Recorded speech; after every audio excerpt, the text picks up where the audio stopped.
You have now clocked into another episode of the Part-Timers podcast. Yes, come on. Rappers are about. I was actually talking to someone and they said on Impact, Fredo is the number one like rap artist. I said, explain. I didn't really get it. Obviously, he just dropped the album Money Can't Buy Happiness. But he was like, Fredo on, yeah, see, Tevin, that was my face. He goes on Impact. I said, what do you mean? Like social media? Because you know the kids love him. Because for me, Fredo has that fan base where the white kids in like Devon and whatnot, they love him, bro. The social media thing is funny. But Impact, I was like, I don't know. But he was adamant. He said number one. I said, rah. I said, that's outrageous, Cap. yeah, I'm sorry. I don't know about that. But, I like Fredo, but in talking about impact, there's a lot of rappers with more impact than Fredo. I say that to say, obviously, he dropped Money Can't Buy Happiness. Short album, to be fair. Only like, okay. I mean, hey, man, when you hear stories on this, he's got stories to tell. But I think with Fredo, it's not like I'm expecting bars. I think with Fredo, for me, it's his delivery. Like, I believe what he says. Some of the album was for me, some of it wasn't. Shouts to Dave, because that money talks. Dave just seems to be improving on every feature verse. That's nuts. I was very surprised with the Summer Walker feature and the sample. But yeah, overall, I didn't mind it. It's just him talking about the stories about the money, the problems that money brings in it. But with Fredo, I don't know if Fredo's like for me like that, if that makes sense. Like, he's not gonna blow me away with bars or anything. But when it comes to like delivery and whatnot, I'm like, okay, cool. Like, I get it, and I understand why he has fans in it. But yeah, it was alright. It was alright. I personally like the album, and like from the get. Yeah. Obviously, shout out Dave. I think he co-produced the whole album. That's I think so. It was something like that. The beat production on it, sensational. For me, like I feel like I can't remember Fredo's last tape, but for me, this one was definitely way better. Like solid. Like even on that song with Dave and like you said, Summer Walker. He had another feature as well. I think what's them guys I don't like? The two. What's that? The ads? Not the ads. Young ads. Young ads. Is that their group? Yeah. No, DB. Yeah, even that song, I was like, okay, I can vibe to this. It's not that bad. And like for me, it's a solid Fredo album. And he talks some real shit. Like I feel like on them beats, it complemented his storytelling, because I felt like before he was doing a lot of topic, like trying to change up on his beats, and he didn't flow on certain beats. And I felt like the beats helped him tell his stories very well. But in sense of like you said, being the most influential and like getting people, what was the word you used, Dwain? He said he was the most impactful. I didn't agree. I said, yeah. I don't know about that, but I can hear it in this like album. Like this album, it stood out for me. I was like, you know what? I can hear where he's coming from. So you thought this one was better than the Third Avenue album that released? 100%. Just because he could flow better on the beats, and it made it easier for him to actually make relatable songs, and he actually sounded better for me. I don't know if it's better than Table's Turn, but yeah, I hear you. Tevin, Chris. I mean, I'll be honest with you. I listened to it. I'm not a massive Fredo fan. I was like in terms of listening to his albums back to front. That's not really me, but I'll say it was a decent project. I'll give it a solid 3.5. Yeah. It's not something I'm gonna run and tell everybody else to listen to. Like, man said it's a decent project. I'll give it a solid, didn't it? Yeah, I'll give it. Like I said, out of 5, 3.5 out of 5. Oh, out of 5. Okay, cool. Yeah. Oh, damn. Yeah. What I'll say is, there's one, like you guys were saying, it was a lot of storytelling. The one bar that got me as well, when he's like he was in jail with Dave's brother. I didn't even know that, and then now he's making a number one song and they're charting. I was like, that's crazy. But yeah, man, I'd say it's a decent play. As long as much as it's a short album, sometimes you don't need 50 tracks on an album. Facts, man. If you say what you need to say and go, don't try to force it. Which is, I don't know if Chris anything else has to say on this album, but I wanted to lead into Chip's album on this. Off that, when it's like, bro. Oh, sorry, Chris, you got anything to say? Come on, man. You already know the vibes, man. Let's keep it moving. Yo, I listened to Chip's album, and I can tell you now from the jump, as soon as I opened it, I was like, there is a lot of music here. Yeah, it's over an hour, isn't it? Oh my god, it's definitely over an hour. And I like, regardless of whoever it is, I'm not a fan of albums that are like 20 tracks strong. I'm not a fan of that, regardless of who the artist is. But yeah, 21 songs, an hour and 11 minutes. That is a long listen. But yeah, man, I'll be honest. Yeah, this is. I've got mixed feelings about this, because I'm wondering whether this was a mixture of the dubs that he had for Stormzy, or was it always supposed to be this long, or did he just end up being like, this was music I held back from last time and I'm just gonna throw it out there and then just send it? Because there's a lot here. But I'll be honest, man, there's a lot of songs where he does take a lot of shots at Stormzy. So even like No Goat, I think Allow It, which is funny as well, because I can't remember which song exactly it is, but one of them has brought controversy with Double S. I don't know if you guys remember him. I've heard of him, but yeah. If Daniel was here, he'll know Double S. Double S was he's an old grime actor, or Grimes artist. They were in a group called Circular Movements. So it was him. Who else is there?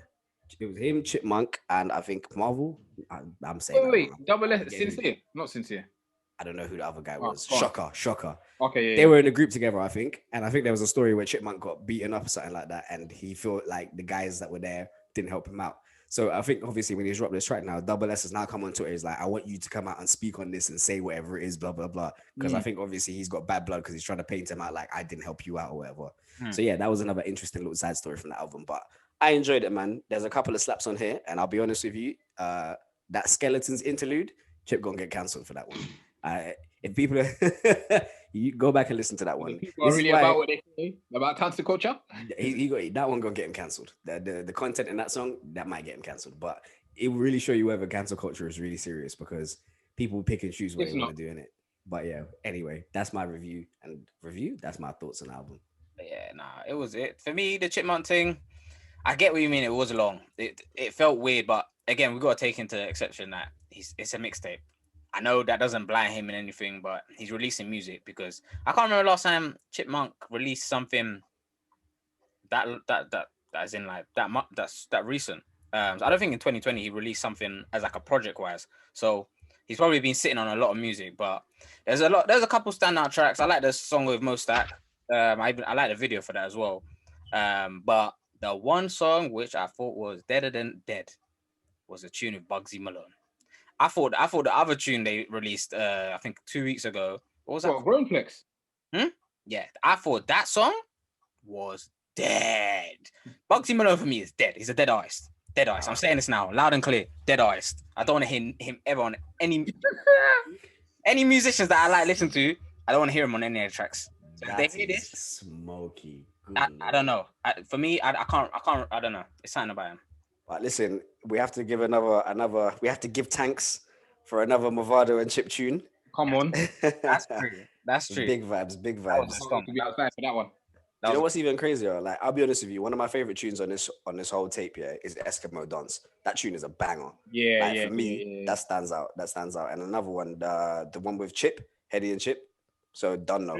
Yeah. I like that. I like that song. That's true. I did like the Stylo G song as well. The Party I Keep. That was a good song. Oh yeah, that's another slap as well with Hailey. I did obviously like the fact that on the 0420 that he made remembrance to Like the Ripper. Yeah.